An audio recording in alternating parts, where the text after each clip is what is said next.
Pues muchas gracias a todos los que están aquí. Desde el Centro Vitoria envían un mensaje de alegría a la familia de Marduk y a Marduk. La participación del centro pues, se dirige a recordar que no es el único caso, que hay otros casos más de detenciones arbitrarias y casos que han tenido consecuencias sumamente severas. Bueno, para eso preparé un pequeño documento. Voy a tomarme la libertad de leérselos, espero no aburrirlos. El viernes 15 de marzo a las 11:30 de la noche, muy cerca de su casa, Marduk fue detenido de manera arbitraria. Con esto comprobamos una vez más que las detenciones arbitrarias están muy presentes en la manera de actuar de los policías y que los ciudadanos y sensiblemente los jóvenes tenemos pocas posibilidades de defendernos ante estos casos de abuso. Vemos también lo poco adecuado de los mecanismos jurídicos y la lentitud de los procedimientos para demostrar la veracidad de los hechos y la situación jurídica de las personas. Que no hay un uso adecuado de la lógica jurídica y que las declaraciones de los acusadores pueden tener un gran peso y fundamentalmente que dichas violaciones tienen consecuencias muy graves en la vida de las personas. Marduk estuvo durante 2 largos meses y medio, pero hay casos en que las posibilidades de defensa se reducen por la actuación política de la contraparte, por la carencia de defensores o de recursos económicos. Tales son los casos de Sotero Vallejo Vázquez, de casi 60 años, y de Carlos Vallejo Reyes, de 31 años, acusados y sentenciados por los delitos de homicidio y tentativa de homicidio. Sotero Vallejo, junto a su esposa y sus 4 hijos menores, todos de 12 años, presenciaron un asesinato en la carretera en 1993. Ante el espanto, la familia se fue hacia su casa a bordo de la camioneta familiar. En casa los esperaban sus otros hijos, entre ellos Carlos Vallejo Vázquez, en ese entonces con la edad de 21 años. En ese momento, él pertenecía al ejército y ese día había tenido una práctica de tiro. Unas horas después llegaron policías preguntando por el dueño de la camioneta. Sin orden de aprehensión les pidieron al padre Sotero Vallejo y al hijo Carlos Vallejo que los acompañaran para aclarar las cosas.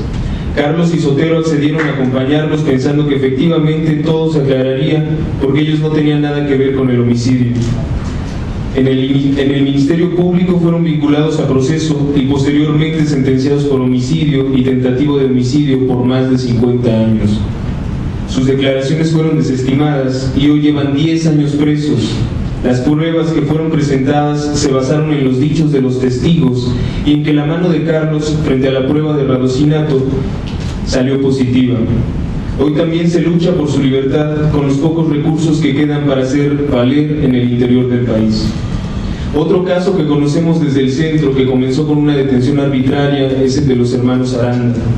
Ellos fueron detenidos en 1995 acusados de un secuestro y de un robo y que desde esa fecha no han salido de prisión. Fueron además torturados y sometidos a distintas vejaciones en el proceso, como la incomunicación, la poca estima de las pruebas ofrecidas por ellos y la acción de los acusados, de los jueces y de los políticos de ese momento. O el caso de José Pablo, que fue detenido también de manera arbitraria, acusado de secuestro y condenado a casi 60 años de prisión. José Pablo fue detenido en el año 2004 y hasta la fecha sigue recluido.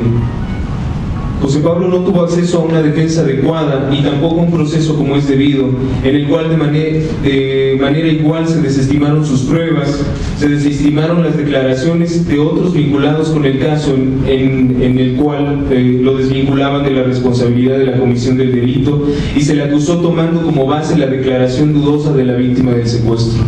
Pues estos son casos que hemos conocido nosotros desde el centro, pero en realidad, platicando con Gera, siendo intermediaria de Marduk, él tuvo la oportunidad de conocer mucha gente allá que dice que su situación se ha visto impedida para defenderse.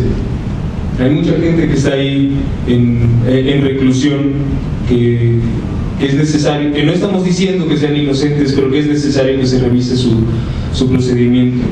La detención arbitraria tiene un alto nivel de gravedad porque minimiza o cancela completamente las posibilidades de defensa jurídica del detenido y es un catalizador para otros delitos como la tortura, la desaparición forzada, el abuso de autoridad y lesiones, la privación ilegal de la libertad o la seguridad jurídica.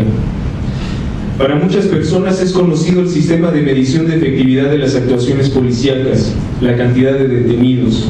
No es un rumor, se sabe que los criterios para entregar reconocimientos y ascensos entre los policías son la cantidad de detenidos y aseguramientos de presuntos delincuentes y que las percepciones monetarias del Ministerio Público se incrementan por el número de consignaciones. Hay reportajes periodísticos en los cuales se demuestra que esa exigencia de las cuotas de detenidos existen y tienen consecuencias claras, tanto en las personas víctimas de los abusos de los policías como de los mismos cuerpos policíacos que se ven presionados por un sistema de recompensas y de cantidades para detener un número y asegurar su sustento. El método que responde de manera más eficiente a esa exigencia es la fabricación de delincuentes. Si el aparato burocrático político pide una cuota de detenciones para medir el alcance en el combate a la delincuencia, lo lógico es buscar culpables, buscar a los delincuentes y si no existen, fabricarlos.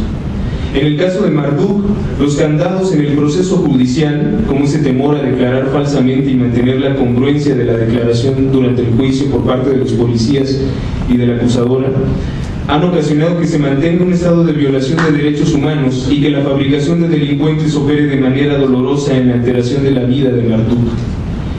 En la recomendación 3/2012 de la Comisión de Derechos Humanos del DF se hacen evidentes varias violaciones a los derechos humanos contra los detenidos, como también la reciente 7/2013. Se demostró que de los 42 casos de detenidos, en el caso de la 3/2012, 21 eran inocentes y de los 99 casos registrados en la recomendación 7/2013, de los 99, 97 que habían sido llevados ante el Ministerio Público, todos tenían una declaración falsa en tiempo, modo y lugar por parte de los policías. Estas recomendaciones, entre muchas otras cosas, confirman que el principal criterio que siguen los policías y el Ministerio Público ante una detención es la desconfianza y la presunción de culpabilidad, la violación de los derechos al debido proceso.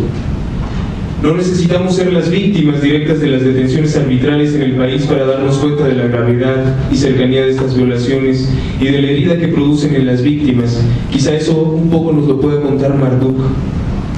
Y no solo se trata aquí de evidenciar la detención arbitraria, sino buscar que el gobierno genere acciones efectivas, que se cambien conductas en las detenciones, que se realice una capacitación transformadora en derechos humanos para todos los funcionarios públicos, que la detención no se vea como una cuota para los policías, que se sancionen, que se destituyan o remuevan los servidores públicos que realicen o ordenen una detención arbitraria y que se implementen mecanismos de compensación para las víctimas. Todo esto en virtud de la reparación del daño de la víctima que sufrió la detención arbitraria.